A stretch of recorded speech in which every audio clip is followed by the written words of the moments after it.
स्वागत है आप सभी का हमारे YouTube channel GK word Hindi में चांदनी में। फ्रेंड्स, अगर आप हमारे चैनल में नए हैं और अभी तक हमारे चैनल को सब्सक्राइब नहीं किया है तो हमारे चैनल को सब्सक्राइब कर लें, साथ ही साथ बेल आइकन को भी प्रेस कर लें ताकि हमारे वीडियो के नोटिफिकेशन आपको मिलते रहे। आपको पता होगा कि हमारे वीडियो के एंड में क्वेश्चन दिया जाता है, तो हमारे पिछले वीडियो के एंड का क्वेश्चन था सिंधु घाटी सभ्यता में तराजू कहाँ से पाया गया। इसका राइट आंसर है लोथल। आज का हमारा जो टॉपिक है वो जीके से है। इसमें हम कुछ ऐसे जीके के क्वेश्चंस के बारे में जानेंगे, ऐसे कुछ रोचक तथ्यों के बारे में जानेंगे जो एग्जाम के लिए बहुत ही इंपॉर्टेंट है और इनके बारे में जानना महत्वपूर्ण है। तो इस पहला क्वेश्चन है, बिजली में लगी आग को बुझाने के लिए कौन सी गैस प्रयोग की जाती है। इसका राइट आंसर है कार्बन डाइऑक्साइड। दूसरा क्वेश्चन है, पहली बार सिम कार्ड का निर्माण कब किया गया। इसका राइट आंसर है 1991। पहली बार सिम कार्ड का आविष्कार एक जर्मन कंपनी जिसके एन डेविएंट ने 1990 में किया था, लेकिन पहला जो सिम कार्ड बनाया गया वो 1991 में म्यूनिख के स्मार्ट कार्ड बनाने वाली कंपनी ने बनाया था। तीसरा क्वेश्चन है, भारत में मोबाइल का इस्तेमाल कब से शुरू हुआ। इसका राइट आंसर है 31 जुलाई 1995 में। भारत में मोबाइल का जो इस्तेमाल 31 जुलाई 1995 में पश्चिम बंगाल के पूर्व मुख्यमंत्री जोशी बसु ने कोलकाता में मोदी टेस्ला कंपनी के मोबाइल नेट सर्विस से शुरू की थी। चौथा क्वेश्चन है, दुनिया की सबसे ऊंची प्रतिमा कौन सी है। इसका राइट आंसर है statue of unity. Statue of unity जो है भारत के प्रथम उप प्रधानमंत्री तथा प्रथम गृह मंत्री वल्लभ भाई पटेल को समर्पित एक स्मारक है जो भारतीय राज्य गुजरात में स्थित है। गुजरात के मुख्यमंत्री नरेंद्र मोदी के नेतृत्व में 31 अक्टूबर 2013 को सरदार पटेल के जन्मदिवस के मौके पर इस विशालकाय मूर्ति के निर्माण का शिलान्यास किया गया, जिसको स्टैचू ऑफ यूनिटी नाम दिया गया। पांचवा क्वेश्चन है, इंसान की आंख का वजन कितना होता है। इसका राइट आंसर है ऑप्शन ए 7.5 ग्राम। इंसान की आंख का वजन जो होता है 7.5 ग्राम होता है। छठवां क्वेश्चन है, भारत की मिसाइल महिला के रूप में किसे जाना जाता है। इसका राइट आंसर है ऑप्शन बी टेसी थॉमस। भारत की मिसाइल वुमेन जो अग्निपुत्री जिसे कहते हैं, अग्निपुत्री के नाम से भी जाना था, वो है टेसी थॉमस। उन्होंने अग्नि मिसाइल प्रोजेक्ट को संभाला और कुछ महीने पहले अग्नि 5 का सफल परीक्षण किया। आपको एक क्वेश्चन और है, भारत के मिसाइल मैन के रूप में किसे जाना जाता है, तो वो है डॉक्टर एपीजे अब्दुल कलाम। सातवां क्वेश्चन है, भारत में पहली बार नोटबंदी कब हुई थी। इसका राइट आंसर है 1946। भारत में अंग्रेज सरकार ने 1946 में नोटबंदी की थी। भारत में पहली बार जनगणना कब हुई थी। इसका राइट आंसर है 1872। भारत में पहली बार जो जनगणना हुई थी 1872 में लॉर्ड मेयो के कार्यकाल में हुई थी। भारत में नियमित जनगणना की शुरुआत 1881 में लॉर्ड रिपन के कार्यकाल से शुरू हुई थी। जनगणना जो है हर 10 साल में होती है। नवा क्वेश्चन है, दुनिया में पहला पानी के अंदर टेनिस स्टेडियम कहाँ बनाया जाएगा। इसका राइट आंसर है दुबई। क्रिस्टाफ कोटाल नाम के इस आर्किटेक्ट ने दुनिया के पहले अंडर वाटर टेनिस कोर्ट के लिए दुबई को चुना है, जहां पर दुनिया का सबसे ऊंचा टेनिस कोर्ट पहले से मौजूद है और यहां पर पानी के अंदर टेनिस स्टेडियम बनाया जाएगा। 10वां क्वेश्चन है, बांस का सबसे बड़ा उत्पादक राज्य कौन सा है। इसका राइट आंसर है असम। असम भारत का सबसे बड़ा बांस उत्पादक राज्य है और असम के अलावा बाकी भी जो हमारे उत्तर पूर्व के राज्य हैं वहां पर भी बांस काफी ज्यादा मात्रा में पाई जाती है। 11वां क्वेश्चन है, धरती का सबसे गहरा स्थान कौन सा है। इसका राइट आंसर है मरियाना ट्रेंच। मरियाना ट्रेंच जो है वो धरती का सबसे गहरा स्थान है। 12वां क्वेश्चन है, जुगनू क्यों चमकता है। इसका राइट आंसर है ल्यूसीफेरस प्रोटीन। पहले यह माना जाता था कि जुगनुओं के शरीर में फास्फोरस पाया जाता है जिसकी वजह से यह चमकते हैं, लेकिन इटली के वैज्ञानिकों ने यह सिद्ध किया कि जुगनू की चमक जो है वो फास्फोरस से नहीं बल्कि ल्यूसीफेरस प्रोटीन के कारण होती है। इसी कारण जुगनू चमकते हैं। ये अधिकांशतः रात में चमकते हैं। 13वां क्वेश्चन है, ऑस्कर पुरस्कार पाने वाली प्रथम भारतीय महिला कौन थी। इसका राइट आंसर है भानु अथैया। भानु अथैया का जन्म 28 अप्रैल 1929 को महाराष्ट्र राज्य के कोल्हापुर में हुआ था। भानु अथैया का जो पूरा नाम था वो भानुमती अन्ना साहेब राजोपाध्याय था। इनकी माता का नाम शांताबाई राजोपाध्याय था और पिता का नाम अन्ना साहेब था। भानु अथैया जो थी भारतीय सिनेमा में मशहूर ड्रेस डिजाइनर के रूप में जानी जाती थी। वह ऐसी पहली भारतीय महिला है जिन्हें ऑस्कर अवार्ड से नवाजा गया है। उन्हें 1983 में गांधी फिल्म के लिए बेस्ट कॉस्ट्यूम डिजाइनर का एकेडमी अवार्ड भी मिला था। 14वां क्वेश्चन है, स्वतंत्र भारत में पहली बार नोटबंदी किस प्रधानमंत्री ने की थी? इसका राइट आंसर है मोरारजी देसाई ने। स्वतंत्र भारत में पहली बार नोटबंदी जो है मोरारजी देसाई के शासनकाल में की गई थी। मोरारजी देसाई भारत के चौथे प्रधानमंत्री थे। वह एकमात्र ऐसे व्यक्ति थे जिन्हें भारत के सर्वोच्च सम्मान भारत रत्न एवं पाकिस्तान के सर्वोच्च सम्मान निशान-ए-पाकिस्तान से सम्मानित किया गया है। इनका जन्म 29 फरवरी 1896 में वलसाड़ में हुआ था। इनकी मृत्यु जो हुई थी 10 अप्रैल 1995 में मुंबई में हुई थी। इनका जो प्रधानमंत्री का कार्यकाल था वो 1977 से 1979 तक था। 15वां क्वेश्चन है, भारत में वायु परिवहन की शुरुआत कब हुई थी? इसका राइट आंसर है 1911। भारत में वायु परिवहन की शुरुआत 1911 ईस्वी में हुई थी, जब इलाहाबाद से नैनी तक वायुयान से डाक ले जाया गया था। पहली उड़ान जो है दिल्ली से कराची तक भरी गई थी। 16वां क्वेश्चन है, गुब्बारे का आविष्कार किसने किया था? इसका राइट आंसर है जेकब एंड जोसेफ ने। 17वां क्वेश्चन है, 7 टापुओं का नगर किसे कहते हैं? इसका राइट आंसर है मुंबई। मुंबई को 7 टापुओं का नगर और सपनों की नगरी भी कहते हैं। 18वां क्वेश्चन है, दुनिया का सबसे बड़ा स्कूल कहाँ है? इसका राइट आंसर है लखनऊ। उत्तर प्रदेश की राजधानी लखनऊ में बना ये स्कूल पूरी दुनिया में मशहूर है। इस स्कूल का नाम जो सिटी मांडेसरी है। यह स्कूल 1959 में 5 बच्चों से शुरू किया गया था। आज इसका वो record Guinness book of records में दर्ज है। इस स्कूल की स्थापना डॉक्टर जगदीश चंद्र गांधी और डॉक्टर भारती गांधी ने की थी और यह जो है 1959 में बनाया गया था।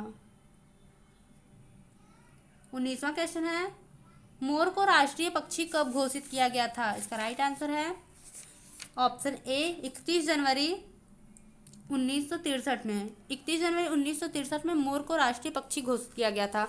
मोर जो है वो नीला मोर जो है भारत और श्रीलंका का राष्ट्रीय पक्षी है। 20वां क्वेश्चन है, कौन सा जीव पैदा होने की 2 महीने तक सोता रहता है? इसका राइट आंसर है भालू।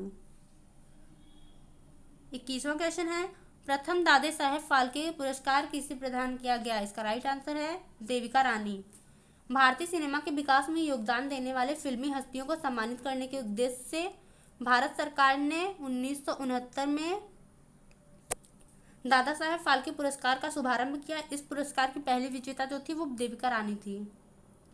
22वां क्वेश्चन है, आज़ाद हिंद फौज की स्थापना किसने की? इसका राइट आंसर है ऑप्शन ए नेताजी सुभाष चंद्र बोस।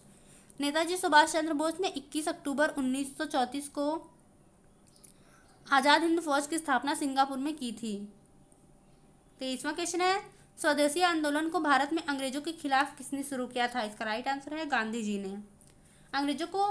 अंग्रेजों की गुलामी से भारत को आज़ाद कराने के लिए 1906 में महात्मा गांधी ने स्वदेशी आंदोलन की शुरुआत की थी। इसके तहत उन्होंने देश की जनता से ब्रिटेन के बने सामानों का बहिष्कार करने के लिए कहा।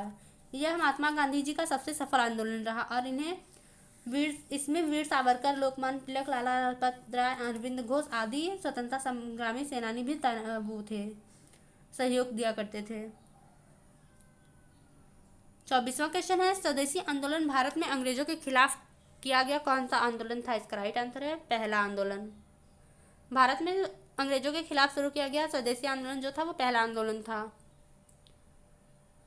25वां क्वेश्चन है, रानी लक्ष्मीबाई के बचपन का क्या नाम था? इसका राइट आंसर है मणिकर्णिका तांबे। इनका जन्म 19 नवंबर 1828 में वाराणसी में हुआ था। इनकी माता का नाम भागीरथी तांबे और पिता का नाम मोरोपंत तांबे था। इनके पति का नाम राजा गंगाधर राव नेवलकर था। इनकी मृत्यु जो हुई थी 18 जून 1858 में ग्वालियर में हुई थी। 26वां क्वेश्चन है, शीश महल का निर्माण किसने करवाया था? इसका राइट आंसर है शाहजहां ने। 27वां क्वेश्चन है, ऐसा कौन सा देश है जहां पर एक भी ट्रैफिक सिग्नल नहीं है? इसका राइट आंसर है भूटान। भूटान दुनिया का एक ऐसा देश है जहां पर एक भी ट्रैफिक सिग्नल नहीं बनाई गई है। वैसे तो दुनिया के हर देश में ट्रैफिक सिग्नल की सुविधा सड़कों पर बनाई गई है, लेकिन भूटान में ऐसी ट्रैफिक सिग्नल नहीं बने हैं, क्योंकि भूटान के लोगों का मानना है सरकार जब अपना काम अच्छे ढंग से कर रही है तो उसमें ट्रैफिक सिग्नल की क्या ज़रूरत है। भूटान में ऊंचे पर्वत भी है जिन पर चढ़ना निषेध है। भूटान की जो राजधानी है वो है थिम्पू। 28वां क्वेश्चन है बाबर का मकबरा कहाँ स्थित है, और इसका राइट आंसर है ऑप्शन ए अफगानिस्तान। बाबर का मकबरा जो है अफगानिस्तान के काबुल में स्थित है। इसे बाग ए बाबर मतलब बाबर का उद्यान भी कहते हैं। 30वां क्वेश्चन है भारत का पहला हर घर जल राज्य कौन बन गया है, इसका राइट आंसर है गोवा। 100% घरेलू नल कनेक्शन उपलब्ध कराकर गोवा हर घर जल राज्य लक्ष्य प्राप्त करने वाला राज्य बन गया है। 30वां क्वेश्चन है भारत का राष्ट्रीय कलर कौन सा है, इसका राइट आंसर है ऑप्शन ए सैफ्रॉन। 31वां क्वेश्चन है भारत में निर्मित प्रथम किला कौन सा है, इसका राइट आंसर है Fort Saint George. Fort Saint George जो है भारत में ब्रिटिश द्वारा निर्मित पहला किला है। 32वां क्वेश्चन है राष्ट्रपति भवन का डिजाइन किसने तैयार किया था, इसका राइट आंसर है एडविन लुटियंस। क्वेश्चन है दुनिया में सबसे महंगी बाइक कितने रुपए की है, इसका राइट आंसर है लगभग 24 crore. Echoes ES1 super bike जो है वो 36 लाख डॉलर यानी कि करीब 23 करोड़ 65 लाख 57,500 रुपए की कीमत के साथ दुनिया की सबसे महंगी बाइक है। 34वां क्वेश्चन है दुनिया का सबसे छोटा राष्ट्रगान किस देश का है, इसका राइट आंसर है युगांडा। 35वां क्वेश्चन है किस पेड़ को काटने पर उसमें से खून निकलता है, इसका राइट आंसर है ब्लड ड्रैगन ट्री। ये अनोखे पेड़ जो है दक्षिण अफ्रीका में पाए जाते हैं। इन पेड़ों को जब भी काटा जाता है तो खून बहने लगता है। इस पेड़ को कियाट मुकवा मुनिंगा और ब्लडवुड ट्री के नाम से जाना जाता है। भारत में जो है पहली बार यह असम के पश्चिमी कार्बी आंगोलोगा के डरको सरपो क्षेत्र में पाया गया था, जिसमें ड्रैगन पेड़ की एक प्रजाति ड्रैगना कंबोडिया की खोज की गई जो ड्रैगन ट्री की प्रजाति है। असम की राजधानी जो है दिसपुर है और इस पेड़ का जो वो रक्त की तरह निकलता है वह हवा के संपर्क में आने से इसका जो रस होता है वो लाल हो जाता है। 36वां है भारत के पड़ोसी देशों के नाम, भारत के पड़ोसी देशों का नाम तो यह है बांग्लादेश, चीन, पाकिस्तान, नेपाल, म्यांमार, भूटान, अफगानिस्तान। इसे हम एक ट्रिक के भी द्वारा याद कर सकते हैं। बचपन में BA ब से बांग्लादेश, च से चीन, प से पाकिस्तान, न से नेपाल, म से म्यांमार, B से भूटान, A से अफगानिस्तान। 37वां क्वेश्चन है गेहूं में कौन सी प्रोटीन पाई जाती है, इसका राइट आंसर है ग्लूटीन। गेहूं में ग्लूटीन प्रोटीन पाई जाती है। गेहूं एक घास कुल का पौधा है। यह दुनिया में भोजन के लिए दूसरी सबसे ज़्यादा उगाई जाने वाली फसल है। पहले स्थान पर जो है मक्का आती है और तीसरे स्थान पर धान। गेहूं का वैज्ञानिक नाम टाइटिकम सटाइवम होता है। 38वां क्वेश्चन है किस देश की राजभाषा संस्कृत है, इसका राइट आंसर है उत्तराखंड। उत्तराखंड राज्य ने जनवरी 2010 में संस्कृत भाषा को राज्य की द्वितीय राजभाषा का दर्जा प्रदान किया था। 39वां क्वेश्चन है दुनिया की सबसे बड़ी मानव निर्मित झील कौन सी है, इसका राइट आंसर है कैरिबा झील। कैरिबा झील आयतन के हिसाब से विश्व की सबसे बड़ी मानव निर्मित झील है। यह हिंद महासागर से 1300 किलोमीटर की दूरी पर जाम्बिया और जिम्बाब्वे के बीच की सीमा के साथ है। 40वां क्वेश्चन है किस जीव का खून हरे रंग का होता है, इसका राइट आंसर है स्किंक। स्किंक का जो ब्लड होता है वो हरे रंग का होता है। 41वां है भारत का सबसे बड़ा काजू उत्पादक राज्य कौन सा है, इसका राइट आंसर है केरल। दूसरे स्थान पर आंध्र प्रदेश है और तीसरे स्थान पर उड़ीसा। उड़ीसा जो है वो तीसरे स्थान पे है। 42वां क्वेश्चन है भारत में सबसे बड़ा नमक उत्पादन करने वाला राज्य कौन सा है, इसका राइट आंसर है गुजरात। गुजरात भारत का सबसे बड़ा नमक उत्पादक राज्य है और दुनिया में तीसरा सबसे बड़ा नमक उत्पादक राज्य है। तमिलनाडु जो है वो गुजरात के बाद आता है। तीसरे स्थान पर राजस्थान आता है और महाराष्ट्र वो चौथे नंबर पे आता है। सांबर साल्ट लेक राजस्थान की सबसे बड़ी नमक झील और भारत की सबसे बड़ी खारा झील के साथ साथ अंतर्राष्ट्रीय महत्व की मान्यता प्राप्त आर्द्र भूमि का स्रोत है। 43वां क्वेश्चन है, कौन सा देश दुनिया में सबसे कम प्लास्टिक कचरा पैदा करता है? इसका राइट आंसर है बुल्गारिया। बुल्गारिया जो है वो दुनिया में सबसे कम प्लास्टिक कचरा पैदा करने वाला देश है। बुल्गारिया दक्षिण पूर्व यूरोप में स्थित देश है जिसकी राजधानी सोफिया है। 44वां क्वेश्चन है, भारत में दूसरी बार नोटबंदी कब की गई थी? इसका राइट आंसर है 1978 में। 1978 में 1000, 1000, 5000 और 10,000 के नोट बंद किए गए थे। नोटबंदी को देश की 90% जनता नहीं जानती थी क्योंकि 90% जनता के पास 1000, 5000 और 10,000 के नोट नहीं थे। उस समय गुजरात के प्रधानमंत्री मोरारजी देसाई थे। 45वां क्वेश्चन है, भारत में तीसरी बार नोटबंदी कब हुई थी? इसका आंसर हम आपको अपनी नेक्स्ट वीडियो में बताएंगे। अगर आपको इसका आंसर पता है तो कमेंट बॉक्स में ज़रूर बताएं। अगर आपको हमारी वीडियो पसंद आए तो इसे ज़्यादा से ज़्यादा लाइक और शेयर करें। आपका लाइक और शेयर ही हमें वीडियो बनाने के लिए मोटिवेट करता है, तो प्लीज़ आप हमारी वीडियो को ज़्यादा से ज़्यादा लाइक शेयर करें।